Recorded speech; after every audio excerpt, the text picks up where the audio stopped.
السلام علیکم ورحمۃ اللہ وبرکاتہ۔ محترم ناظرین سامعین،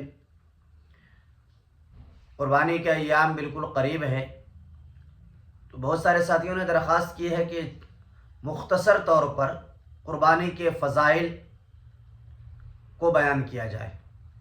تو دیکھیے، سب سے بڑی بات یہ ہے کہ قربانی اللہ تبارک و تعالی کا حکم ہے۔ قربانی اللہ تبارک و تعالی نے کرنے کا حکم دیا ہے۔ قرآن مجید کے اندر بھی یہ بات ثابت ہے، اور اللہ تعالی نے قرآن مجید کے بے شمار مقامات پر قربانی کرنے کا حکم دیا ہے۔ چنانچہ ایک مقام پہ اللہ تعالیٰ نے ارشاد فرمایا، بسم اللہ الرحمن الرحیم، قل ان صلاتی و نسکی و محیای و مماتی للہ رب العالمین۔ سورۃ الکوثر کے اندر اللہ تبارک و تعالیٰ نے بھی حکم فرمایا، انا اعطیناک الکوثر فصل لربک وانحر۔ وانحر، نحر کے معنی قربانی کرنا۔ اسی طریقے سے قرآن مجید کے 17ویں پارے کے اندر اللہ تعالیٰ نے ارشاد فرمایا، لن ینال اللہ لحومها ولا دماؤها ولكن يناله التقوى منکم۔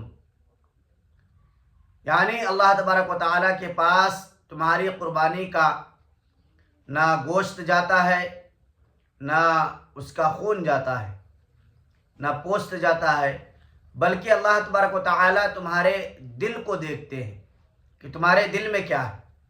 تو قربانی جو ہے اللہ تبارک و تعالیٰ کا حکم ہے، اور اللہ تبارک و تعالیٰ کا حکم بجا لانے والا انسان کامیاب ہے۔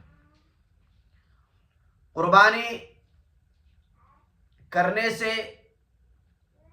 اللہ تبارک و تعالیٰ کا ایک حکم پورا ہوتا ہے، اور اللہ کے رسول صلی اللہ علیہ وسلم نے قربانی کرنے والے کے لیے خوشخبری بھی سنائی ہے، اور اس کی فضیلتیں بھی آئی ہیں۔ چنانچہ ایک حدیث کے اندر جناب محمد رسول اللہ صلی اللہ علیہ وسلم نے ارشاد فرمایا کہ قربانی کے جانور کے اوپر جو بال ہوتے ہیں، تو جتنے بال ہوتے ہیں، ہر بال کے بدلے اللہ تبارک و تعالی ایک نیکی عطا فرماتے ہیں۔ ایک اور حدیث کے اندر اللہ کے رسول صلی اللہ علیہ وسلم نے ارشاد فرمایا کہ جب انسان اخلاص کے ساتھ اللہ کی رضا حاصل کرنے کے لیے، اللہ کی خوشنودی حاصل کرنے کے لیے قربانی دیتا ہے، قربانی کرتا ہے، اور جانور کے گردن پہ جب چھری چلاتا ہے، تو خون کا پہلا قطرہ زمین پر جیسے ہی گرتا ہے، اللہ ان کی مغفرت فرما دیتے ہیں۔ اور بے شمار فضائل ہیں قربانی کے، جو اللہ کے رسول صلی اللہ علیہ وسلم نے حدیث کے اندر بیان فرمائی ہے۔ قربانی سے اللہ تبارک و تعالیٰ کا قرب حاصل ہوتا ہے، اور اصل مقصد جانور کو ذبح کرنا نہیں ہے، جیسا کہ بہت سارے لوگ اعتراضات کرتے ہیں کہ جانور کو کاٹنے سے، جانور کی جان لینے سے، جانور کو مار دینے سے، یہ اللہ کی کہاں، اس کے اندر اللہ کی خوشنودی کہاں ہے؟ تو دیکھیے، ایسے لوگوں کو جواباً عرض یہ ہے کہ دراصل ہم جو جانور کو ذبح کرتے ہیں، تو ذبح کرتے وقت اللہ کا نام لیتے ہیں، بسم اللہ اللہ اکبر کہتے ہیں۔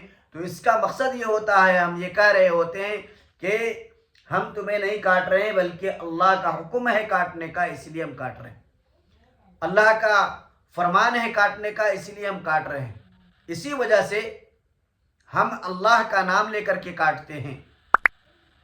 اور علماء نے فرمایا، یہ بات بھی ارشاد فرمائی کہ اگر کوئی جانور جس پر اللہ کا نام نہ لیا گیا ہو، اللہ کا نام لیے بغیر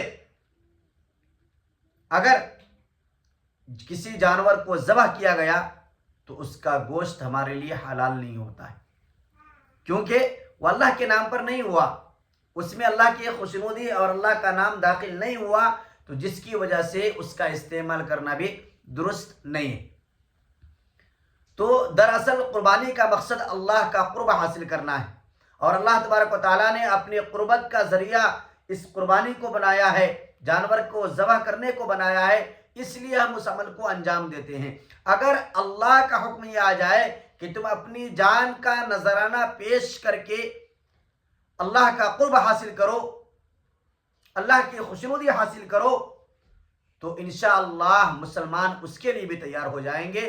اپنی جان کا نذرانہ پیش کر کے، اپنی جان کی قربانی دے کر کے اللہ کی خوشنودی اور اللہ کی رضا حاصل کرنے کی کوشش کریں گے۔ تو دراصل جانور کو ذبح کرنا مقصود نہیں، اور اگر جانور کو ذبح کر رہے ہیں تو یہ اپنی من مرضی نہیں ہے، بلکہ اللہ کا حکم ہے۔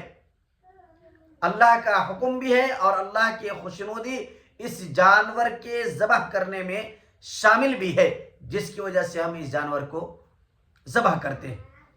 تو جن احباب کے ذہنوں میں یہ بات بیٹھی ہوئی ہے کہ جانور کو ذبح کرنے سے، جانور کو مار دینے سے، جانور کی جان لینے سے کیا فائدہ ہے، تو ان سے میری درخواست یہ ہے کہ آپ اسلام کو پڑھیں، اسلام کے جو قوانین ہے اس کو اپنے نظر عمیق سے پڑھیں گے تو آپ کے ذہن کے اندر جو خلجان ہیں وہ تمام چیزیں، وہ تمام خلجان، وہ تمام جو ہے غلط سوچ جو آپ کے ذہنوں میں بسے ہوئے ہیں، وہ تمام چیزیں ختم ہو جائیں گی۔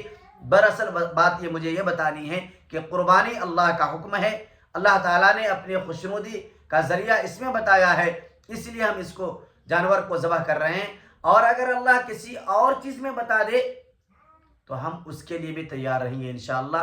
اللہ تعالیٰ سے دعا ہے